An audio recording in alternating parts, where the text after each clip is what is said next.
first and foremost, man, let's start with the show. We got you in our neck of the woods at Yaamava Resort and Casino, throwing down at Rock N Brews on August 12th.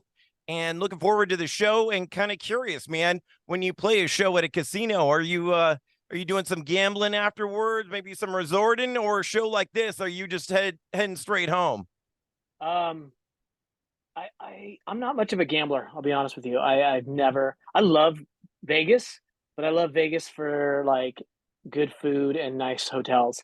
I can go an entire weekend and not drop a quarter, on anything. So I probably won't be doing any gambling. And even though I think the Yaamava is probably about 2 hours or so from where we live, Yep. I'm probably going to be going home. I'll be honest with you. I'll probably be going home.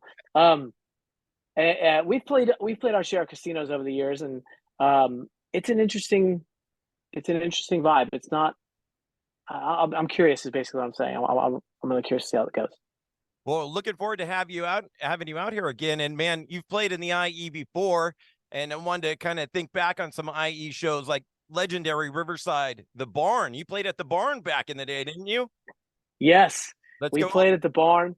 We frequented the barn a few times. Damn, that was probably 97, 98, 99 around then. Um, cool place, cool venue. All the shows were a lot of fun.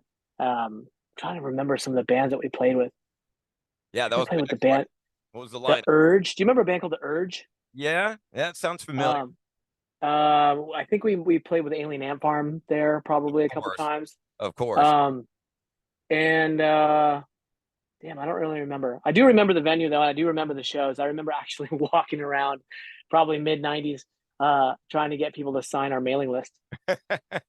Old school, man. Yes, like in hand, write out your Clipboard and name and all. if you blah blah blah. Oh, my Sharpie ran out. Hang on, let me find another pen. Totally. I'm looking forward to that show. And how long of a set you gonna do? Have you worked out the set? Is the set pretty set, or do you guys like to call out random songs? We are. It's been a while since we've called out random songs. Um, we've actually haven't. Our last show this year was at the end of May. Was the Sick New World Festival in Vegas, and up until last week, where a couple days ago, Dan, the guitar player, and myself, were in Puerto Rico on an award show, like performing on an award show. Oh, But right. up until then, honestly, I haven't seen the rest of the guys. So we're gonna like get to a rehearsal before and see what happens. We have a show coming up this weekend in Alaska with Stone Temple Pilots, Oh, and so we're gonna run through the set there. I don't know. What can you expect? I mean, we're working on new music, but none of it's ready. Not even close to being ready. So it'll be. Um, we try to mix in as many singles, just because we understand there are hardcore fans, but there's also a lot of casual fans that only know singles. sure. We try to balance out as many singles with some deep cuts, and then maybe one or two songs that we just as a band like to perform, regardless of whether we think they're good live songs or not. So so everybody's happy, I think. I love it, man. And you touched on a bunch of things I was going to bring up. Sick New World. Let's start with that. That must have been like a big old reunion, like day camp kind of thing. How was that day for you? How was it underneath the sun? Who did you run into? Who did you get to watch that day? It was very cool. You're exactly right. It was very nostalgic. Hey, good to see you guys. Um, the backstage was a pretty cool hang, although it was kind of hot, and so everybody wanted to stay in their trailers, and the trailers weren't that big. So I think if they would have had Sick New World like in November, then I think the communal backstage area would have just been like a freaking party, like so cool. But because it was when it was getting really hot, and people were just kind of hiding in their little in their trailers. Deftones and Papa Roach guys and Alien Ant Farm and POD and Incubus, and we were right next to Body Count, Nice. and it was just really cool. It was really, I don't know, we've been doing this for so long. I just felt, and I I can say it wasn't just me. I felt like there was just a lot of gratitude. You know, there was uh, all the egos seem to have just faded away. You know, with time. Not that there was with those group of bands, anyways. They're all always been super nice. Um, but it just felt really cool. Everybody was just like happy to be there, and kind of, at least myself, was in a little shock that it actually happened. You know, like, look at this lineup, man. If you would have showed this lineup 20 years ago, people would have had a heart attack back then, you Yeah, know, and totally. to think that it's happening now and there's 70,000 people here, um, it was kind of surreal. Yeah, I mean, hopefully it's a thing that continues on and on. They do it and grow it, man. It'd be great to give that era of music some more love. Clearly, there's an R- audience for it. Right, right. I mean, I think it's sold out in like whatever, in a heartbeat. Um, and yeah, if they do it again or decide to make it a yearly or however often concert, I think that'd be really cool. You know, you brought him up a couple times. Old school, sick new world, hometown heroes. Can we talk a little Alien Ant Farm? I'm sure you've at least had tried to sell you an Italian wristwatch over the years. Any good stories you can think of with those comics from back in Um, the day or today? Anything that sticks out in your I brain? I still am in contact with Terry, the guitar player, quite often. Me and Dan, our guitar player, we're like on a thread together. We're always just joking around. We run into those guys quite often on the road. We toured with him last summer, um, and it's just cool. Dryden is just a rad guy. You know, I think he gets um, a bad rap. Maybe he doesn't. Maybe I'm making shit up. Um, he's uh he's just like an eccentric, honest, talented dude. And there's a lot about him that whenever I see him, I admire. I sometimes, maybe I should tell him. I'm like, dude, I'm thinking to myself, I'm like, God, I wish I could be more like that, like a showman, because sometimes I'm just such an introverted person. It seems so awkward that I have the job that I do. Um, but and also to Terry and like I said, those guys, they took us out on some of our earliest tours ever, like right after we got a record deal in 2000. Before our album came out, we were on the road with them, like in a van, and um, our paths have always crossed over the years, and um, they're just good friends. I love what you said about Dryden because it's totally true, man. I'm kind of like you. I'm kind of a shy introvert guy that I wouldn't expect to be on the radio or like you fronting a band. And I do totally feed off of the energy of a guy like Dryden that's just on all the time like that. Right. I go, damn, that was so clever. That is so funny. Like, I hope people get what he's doing because it's really fucking funny. And sometimes people don't. And then I go, whatever, and I'll just give him props, to in my own way. At least we're laughing. At least we're having a good time with it. Yes, yes. I'm like, look, the rest of the world may not get it, but I get it, dude. Like, Dude, you had touched upon new music. I was going to bring that up. Last album, Push Pull, was 2018. Cool Tears for Fears cover on that album. And 5 years, you're working on new music. What's the game plan here? well, this year in December, at the end of December, is gonna be the 20th anniversary of the Reason album. Yep. Um, and 5 years ago, for the 15th anniversary, we had all this stuff planned out, and then a lot of shit happened, and there was also these fires that rolled through our neighborhood and almost burned down some houses, some of the band members' houses, and things got canceled. Um, and instead of going, well, let's just do the 15, or like, let's just push it to 20. Let's everything we're gonna do for 15, let's just do it for 20. Um, so in that time, you would think I would have just been riding like crazy. I think a couple of the other members have been riding like crazy, but I don't know. I've had a lot of just shit happening in my life, personal and um, stuff I needed to kind of handle and get through. Then you throw in COVID, where a lot of bands um, were saw it as an opportunity to like, hey, let's start, writing, because we're not going to be on the road and stuff like that. Um, and we weren't one of those bands. We kind of were like, let's not do anything. Let's just like focus on our families and ourselves.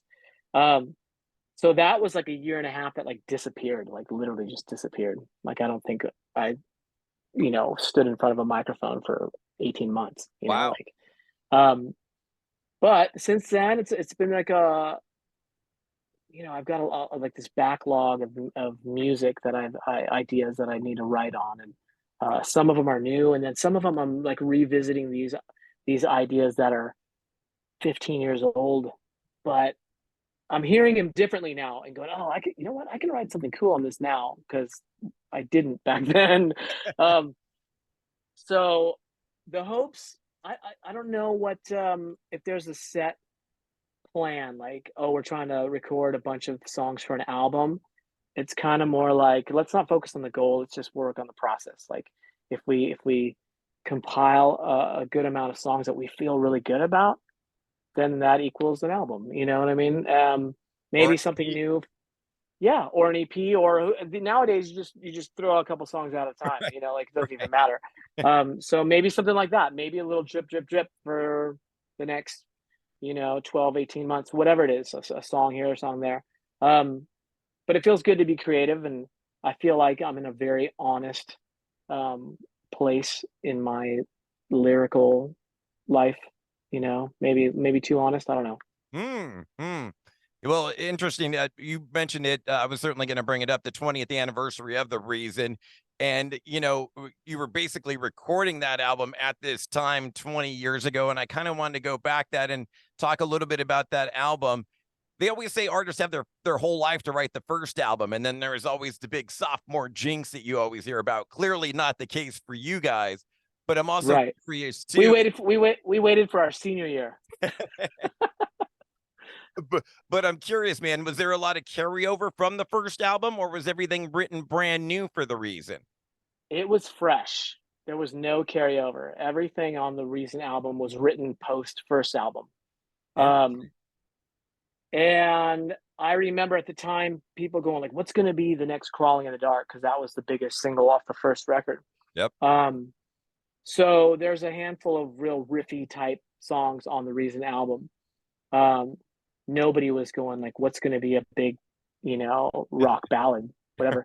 In fact, the typical thing to do, at least back then, was like, you finish your record, you mix it, A&R and management and band all kind of gather around, and producer, and they listen to the album, and people go like, "Well, what do you see as the first single, and maybe a second one, and if you're lucky, maybe a third one." And everybody kind of did their thing, and nobody, not the band, not A&R, not management, wrote the Reason song as a single. What? So What? we're all idiots. Yeah, apparently we have no idea what we're talking about. But we did get. I do remember getting to New York, which is where the label was located, and sitting in a big conference room, and all these suits around me and stuff like that, and then blasting parts of the album to kind of play it for people. And I don't know. I think it's all bullshit anyway. So just kind of like, well, look at how great you did, Patrick. Trying to hype you up Right. um. So maybe it's sincere. I'm just too cynical. And so they played The Reason. I remember them playing The Reason. I'm going, God, that sounds really good out of these huge Genelec speakers. Like, and then a few people are going like, dude, that's a smash. That's a smash. And I'm like, whatever, that's cool. It's a slow song. It's not like the rest of the record, but we'll see.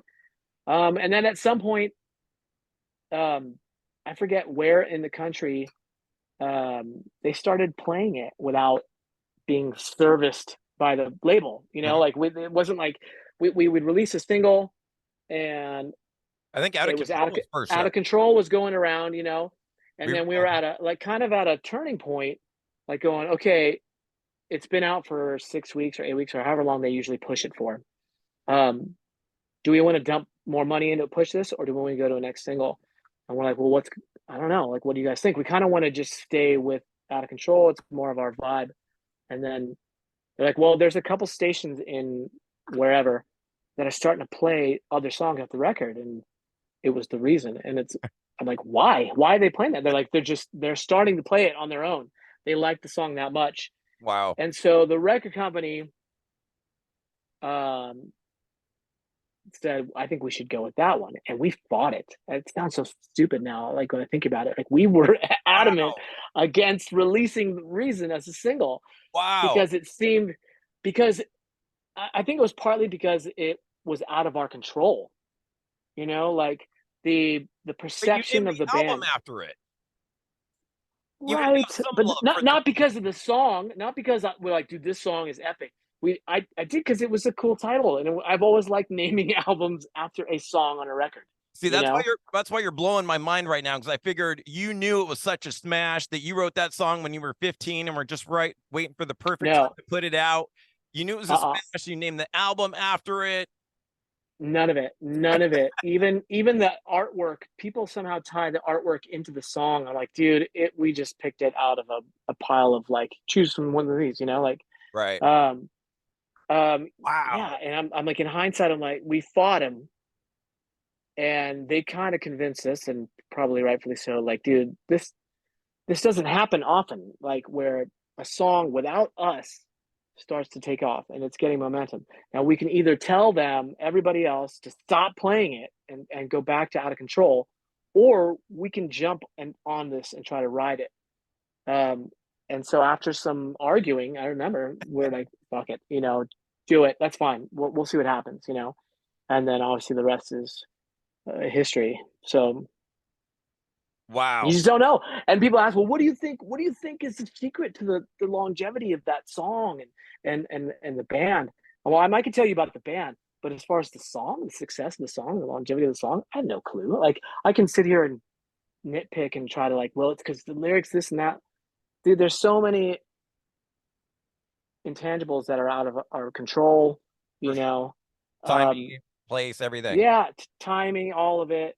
And it's I'm just happy it's done what it's done. It's given us um a career, um my house, my family, like roof over the head and food in the fridge. So I can't complain. Wow. So the reason was it just another album track for you?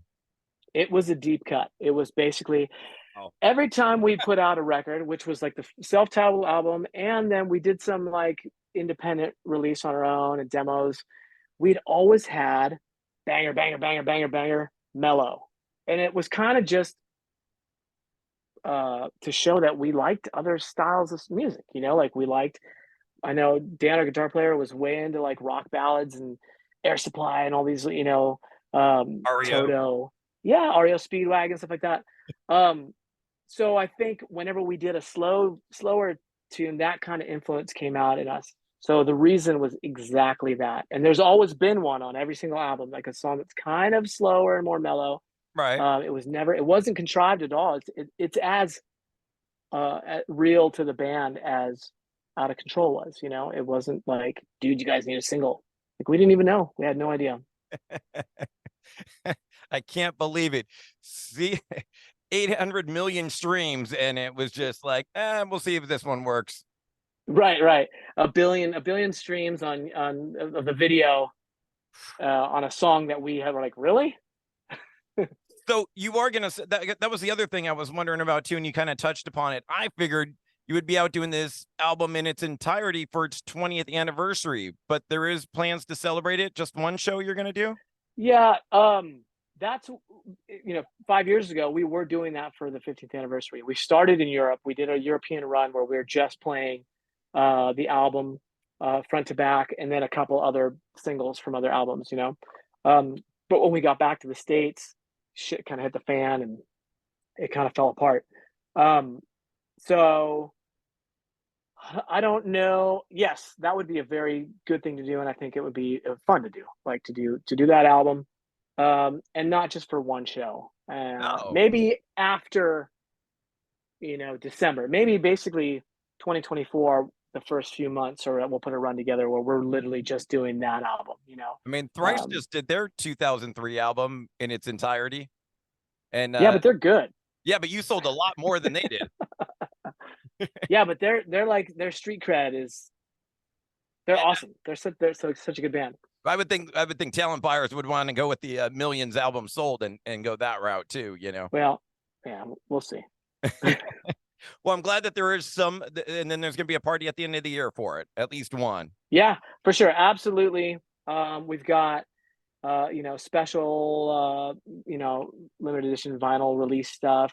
We actually covered Rod Stewart's "Do You Think I'm Sexy" back back when we recorded The Reason, Oh, like just for wow. fun. Yeah, just for fun. So we have this 20-year-old demo, kind of, because we never finished it. We kind of started it and we laid it down, but we have all the tracks, and the last couple of months, the guys are all, let's finish this. We started it 20 years ago. Let's finish it now. So we finished it. Awesome. So it's funny because it's got like the bones of us 20 years ago with the, I think, the chops and maybe the sensibility of us now. And the only thing that we kept is my vocal from 20 years ago. Oh, wow. Like, I would have and thought the yeah, opposite. yeah, I went back and I did some harmonies on it and stuff. And we're like, dude, I don't know. I think I like it just dry the way it is. And then little by little, the guys in the band were like mixing and matching and replacing parts, and they got to a point where it sounds so much better than the demo that we started 20 years ago. So that'll be part of the 20th album, our 20th anniversary album. And then, like I said, maybe some new music, then or soon after, or something like that. But and plus, like so much just behind the scenes footage that I will release in some manner. Beautiful, man. Well, I'm looking forward to that. Album deserves to be celebrated for its 20th anniversary. Last couple of things I wanted to hit you with. Your T-shirt, clearly a Dodgers fan. Yes, I'm. this is my son's baseball team right here, ringtone. I was going to ask you because I'm a divided house. My wife is a diehard Dodger. I'm a diehard Angel fan.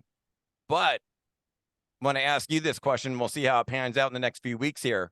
If you were playing general manager of the Dodgers, would you trade for Ohtani for the playoff push? I'm gonna give you all this the normal like GM, Nah, give me the speak. real talk. It depends where they are. If the Dodgers, how they look, you know. I mean, they don't have a lot of time left. Isn't like the trade deadline only like That's a like a couple week or weeks? two. Yeah, yeah.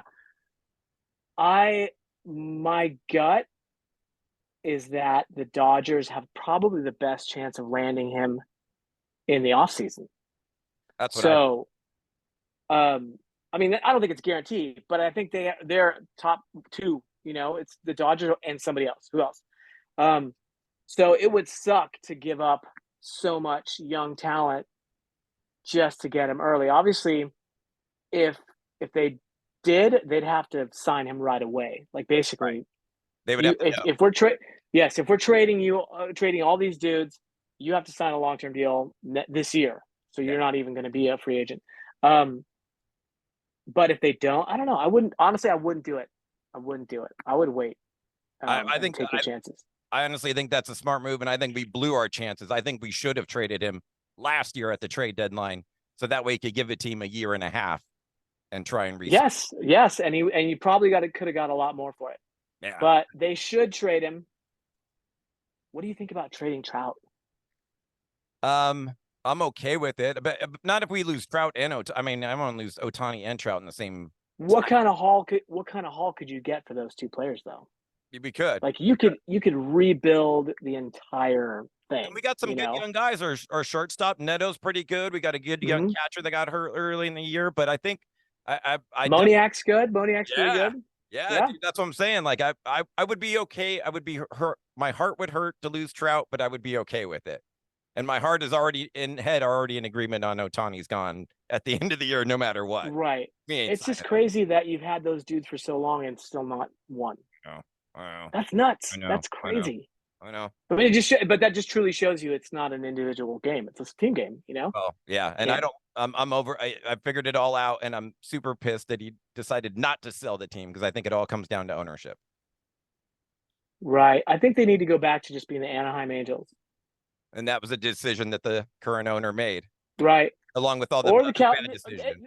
They could be the California Angels too, but I think Anaheim Angels to me was my favorite Angel iteration. Yeah, me too, without a doubt. Dude, Doug, I could talk baseball to you all night. I don't want to keep you for too long. One other topic I got to get into with you.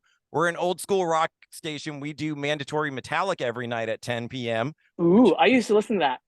but you're going to be a part of it. And I was kind of curious about your Metallica fan. Am I playing guitar? I figured you had to learn a couple of riffs or being a skater and going through that phase. But talk to me about your All Metallica of it, fandom.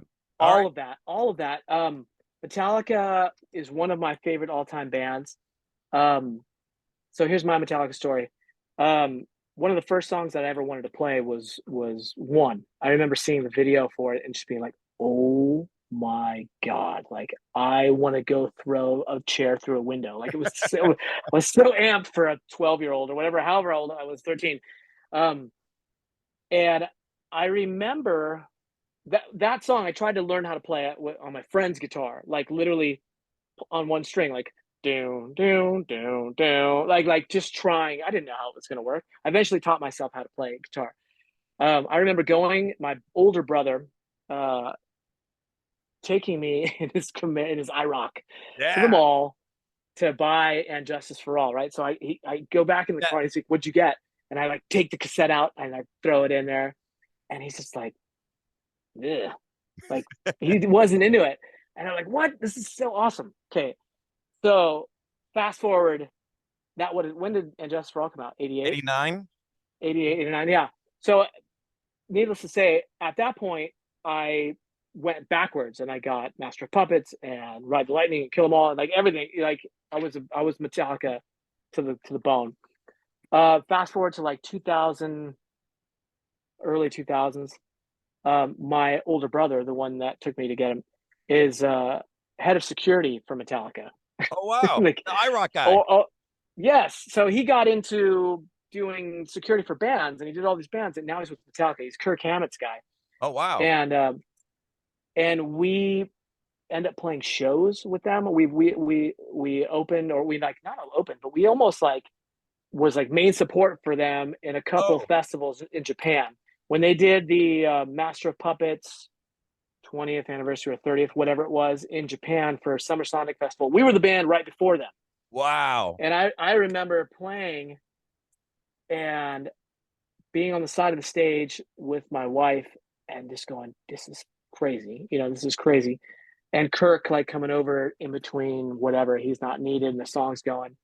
And he's kind of playing and he like leans over. It's like, "Hey, dude, you want to go get some sushi after this?" And I'm like, "Dude, you're working. You're in the middle of a solo or something. Like, get out of here. Like go back on stage."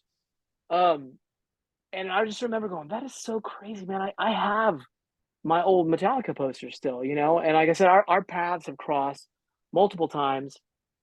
I've had breakfast with Kirk and my brother on a rooftop in London while we went shopping for Hawaiian t-shirts, Hawaiian shirts because he loves, Hawaiian shirts.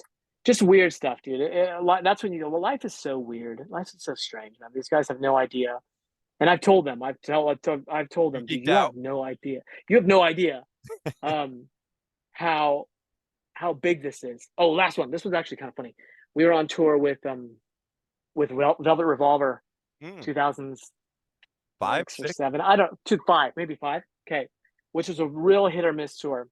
Some shows were awesome, and some shows the fans wanted Guns N' Roses and Stone Temple Pilots, and everybody else can fuck off. Like it was, like it. I wasn't gonna win anybody over, and I get it. I wasn't even like, "What, you guys don't like me?" I get it. I get it, dude. I understand. It's freaking Guns N' Roses. So we were playing a show in San Francisco, and earlier in the day, I was in the dressing room, and I heard the door open. I heard like, "Where's Doug?" Like that deep booming voice, and it was James, and so we hang out and talk and blah blah blah. I play the show. It wasn't one of our more friendly shows, and there was a couple dudes in the front. I remember in Metallica gear, like with their backs to us, like doing this, just like Oh, yeah. we're not even like whatever. And I just remember singing at them and kind of laughing, and they just they didn't get it. That literally standing behind the bass, like behind the bass, is dudes from Metallica, just like Right. watching us play. Um, it's just yeah, weird stuff. Those are my Metallica stories. There's probably more, but I love it, man. What tune can we play for you on Mandatory Metallica? What's your favorite Metallica tune? favorite? Oh, that's tough. Um, Or what would sound good on the let's. radio? I don't know, play Damage Incorporated. Yeah. That was a good one. It's been my debate this year. Ride the Lightning versus Master of Puppets. I probably personally like Master better. That's my vote too. Yeah. Beautiful. Beautiful. Yeah. We'll do Damage Inc. for you, brother. Beautiful, man. Thank you so much for the time. It was a great chatting with you. And hope to see you out there at the show. I gotta fix the AC in this room, dude. It is so hot. I'm dying. Just dying. That's like sweat. I appreciate the time, Doug, and look forward to the new music too, man. I'm happy to support that when that comes around. So we'll stay in touch. Awesome. Thank you. Go Dodgers. Good time. Good luck. Bye-bye. Yeah.